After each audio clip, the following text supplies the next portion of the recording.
ফুডের ব্যাপারে, সমুদ্র থেকে প্রাপ্ত যে প্রাণী বা খাবার, এগুলোর ব্যাপারে কোরআন আমাদেরকে কি জানিয়েছে।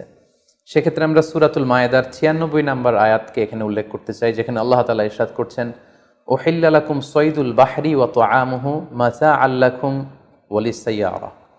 অর্থাৎ তোমাদের জন্য সাগরের শিকারকে হালাল করা হয়েছে। সাগর থেকে আমরা মাছ বা অন্যান্য যে কোনো জিনিসই শিকার করি না কেন, সেটা খাওয়া, কনজিউম করা, সেটা আমাদের জন্য হালাল।